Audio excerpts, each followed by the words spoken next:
Meeting for Wednesday, June 12th, 2024. The first order of business is the approval of the May 22nd, 2024 minutes. Are there any additions or corrections? Okay, do we have a motion to approve? So moved. Second? I'll second. All in favor? Aye. Opposed? The next, Abstain, Oh, I okay. wasn't here.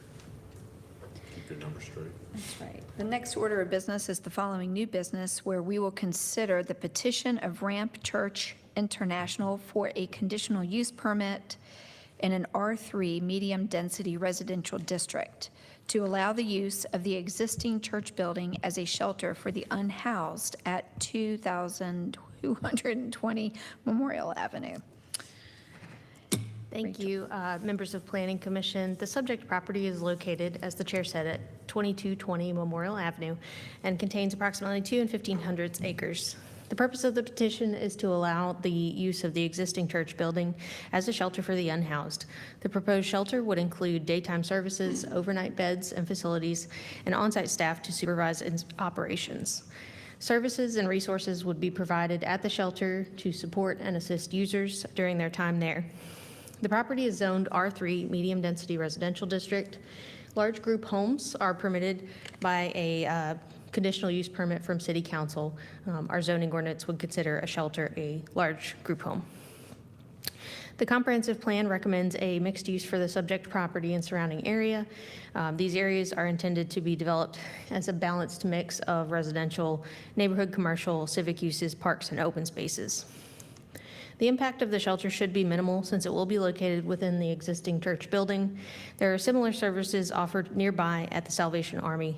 The proposed shelter would fulfill a need within the city by temporarily housing and assisting some of our community's most vulnerable population. Specifically, the proposed new shelter would fill the void that's being created with the impending closure of our area's only low barrier shelter, which is called the Reset Shelter, at the end of this month, which has 16 beds. The proposed shelter plans to open with 15 beds with the goal of increasing capacity of up to 50 beds, which are needed. According to Miriam's House, 421 people experienced homelessness in Central Virginia in 2023. This petition was reviewed by our Technical Review Committee on May 21st. Comments were minor in nature and would be addressed prior to use of the building as a shelter, and the Planning Division recommends approval of the petition with the condition outlined in your report. Thank you. Thank you, Rachel. Who is here to speak on behalf of this petition? If you could come forward, please, and state your name and sign in. Thank you.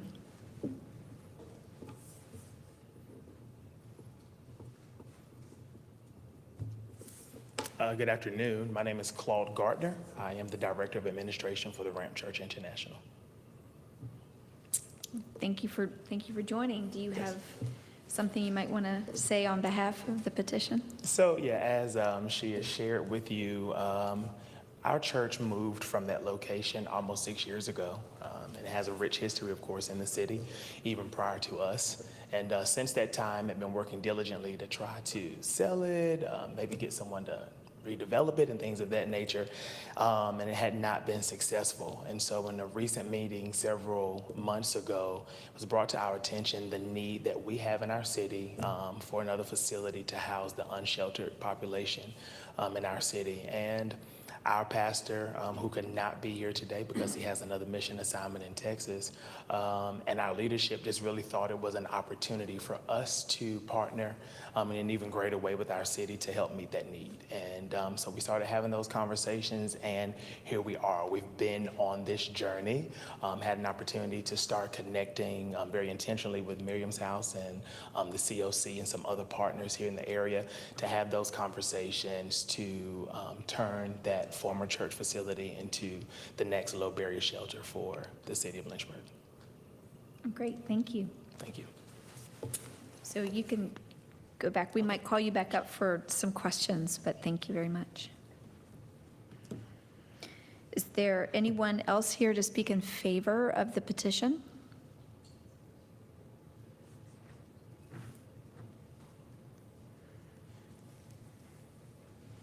And again, please state your name and sign in, please. Thank you.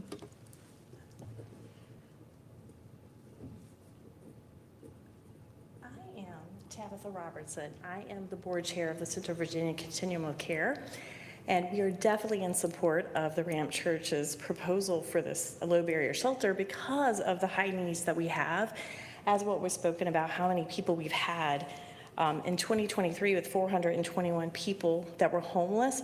What we've seen since 2019 is we've had a 322% increase in unsheltered homelessness.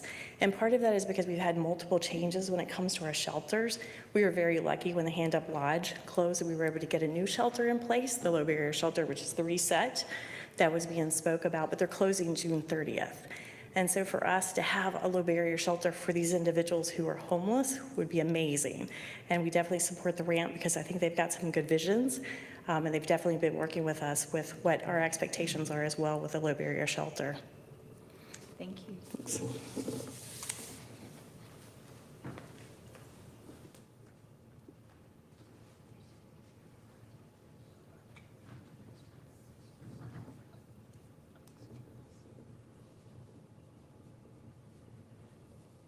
Hi, good afternoon. My name is Kristen Nolan. I'm the Director of Housing Services at Miriam's House. I am the Program Director for our housing programs, and so I just want to speak sort of more on the frontline direct service impact that has happened over the last few years. We've had 2 different shelters close in our community. We've had Salvation Army remodel, and that has taken away some of the beds in their facility. And so as Tab mentioned, we've seen an exponential increase in the number of people who are sleeping outside, under bridges, in their cars, in abandoned buildings. And so for us, as we try to house people and help them reconnect with housing and start over from homelessness, it has made it's made things very challenging for us. When we have families that are sleeping in cars or sleeping outside, when we don't have a shelter for them to go to while we're trying to get them reconnected to housing, it's really, really difficult. And so having a connection like the Ramp Church is proposing where they can go somewhere safe while we work on things like housing and resources and getting them back connected to jobs and those kinds of things in collaboration with shelter will make a huge difference.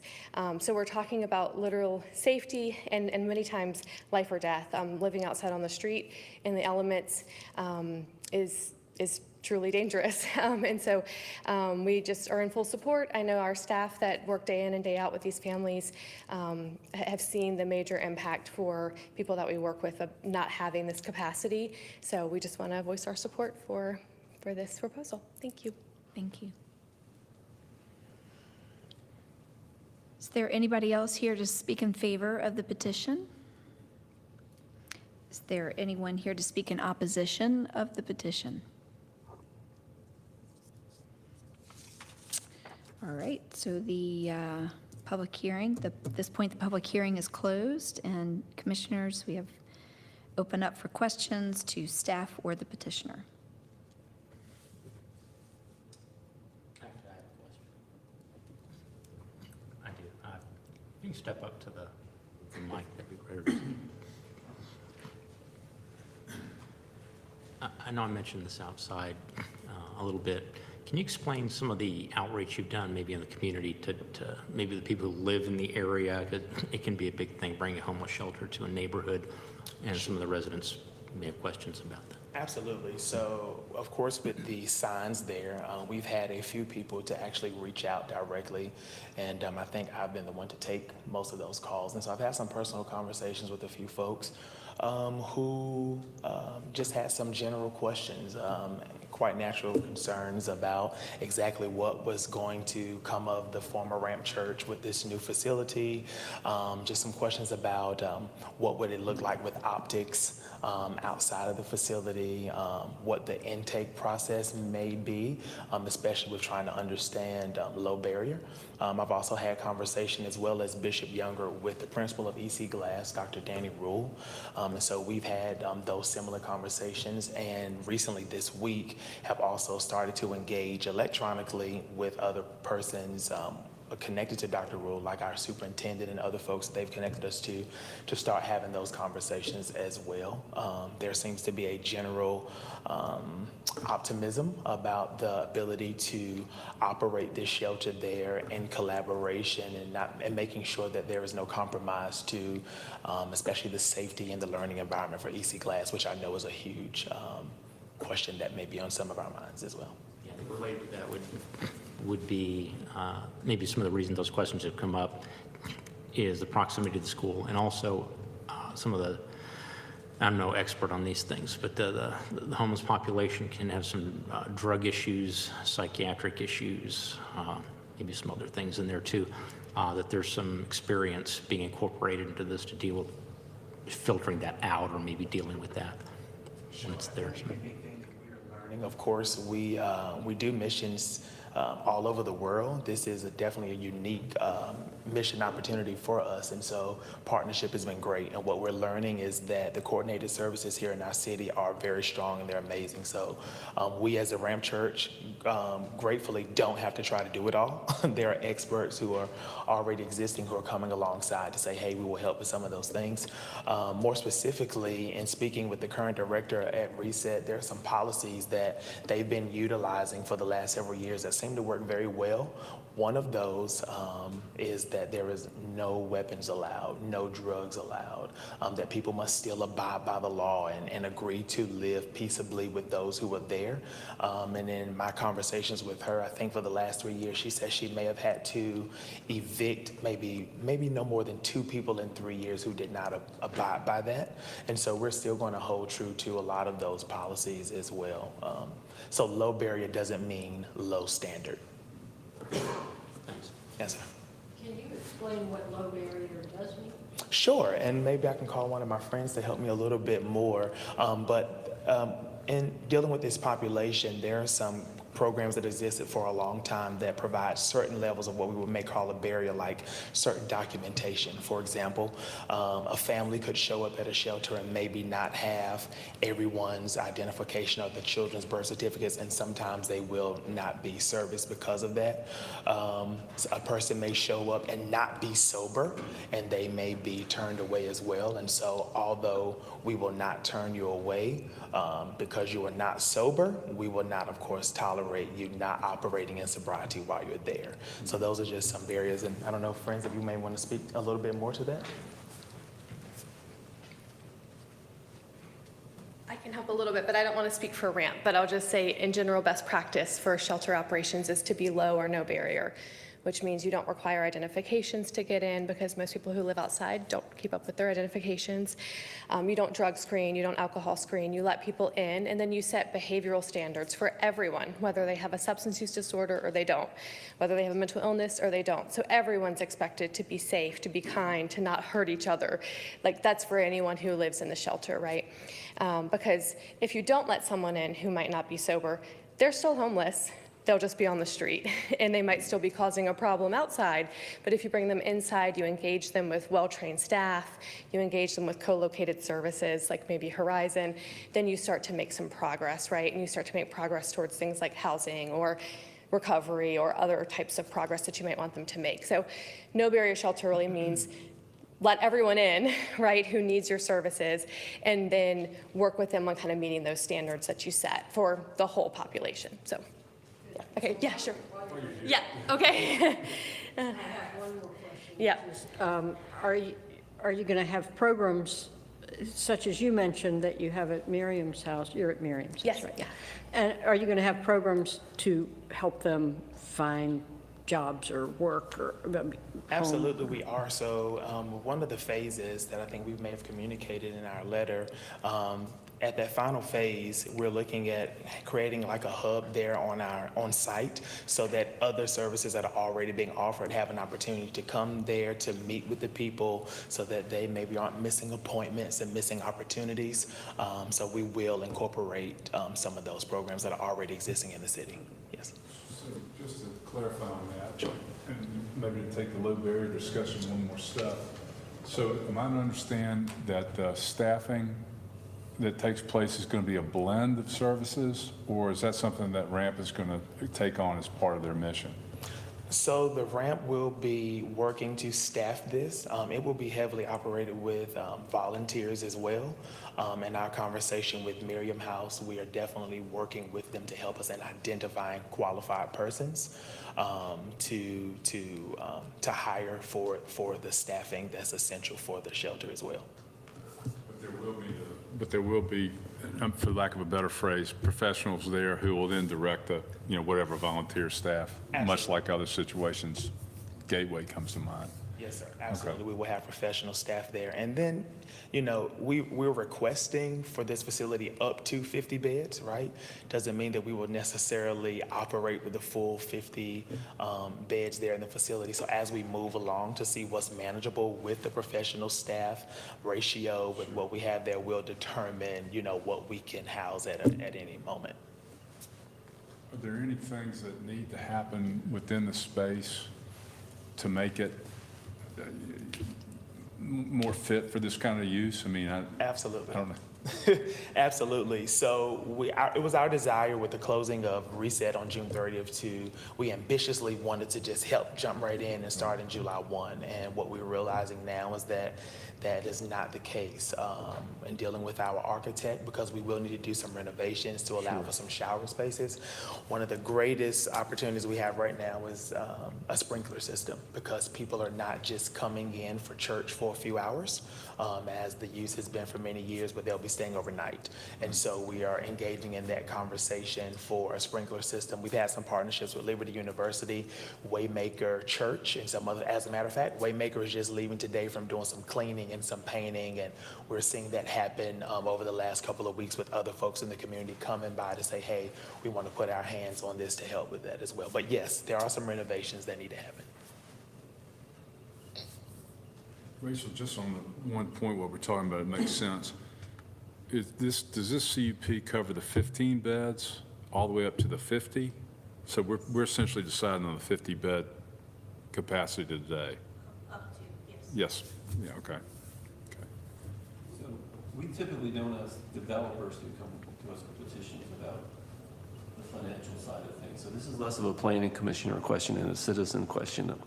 I think at the Salvation Army in Miriam's house, they're well known. They're on people's radar. People donate to them. This sounds, it's more like an internal mission of the Ramp Church, which is a pretty big commitment.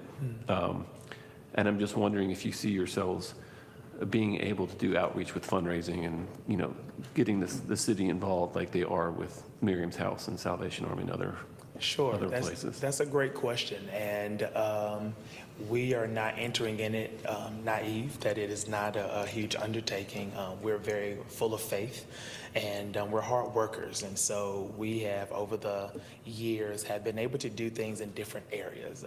We have a home for human sex trafficking in Buffalo, New York, that we've operated for the last several years. We have a school in Pakistan, a Christian school, that we've successfully operated for the last 2 years. And so we're no strangers to hard work. We do have partnerships, and so we recognize that there are government funds that are available. But to your point of financial sustainability, yes, we're putting our shoulders to the wheel here with our church, our network of churches. There are other organizations and churches in the city who are also saying, we want to help you do this. And so to your point of fundraising, our first fundraiser, we were planning for this weekend. There's been some scheduling challenges, so we've had to move that to July 20th, but that's going to be the first push. And that's how we'll determine how we move with each phase as well. As funding comes in, and then we will move strategically into that next phase, which is why we may not just start with 50 beds. All right, thanks for the transparency. Absolutely. And it's currently vacant since the church moved out the building. Yes, so we've partnered with some other churches who needed some places to worship for a little bit, but yes, it is vacant, and now it's being cleaned and painted and all that good stuff. So when do you foresee having your first guest? That's a great question. We're in a hold'em pattern to give a definitive answer for that, and primarily because we're waiting on sprinkling companies to give us quotes is where we are. So as we see that, we believe our first milestone goal is about a $350,000 milestone to get us going. And so, yeah, this to be determined. So perhaps maybe early fall would be something that is a reachable goal.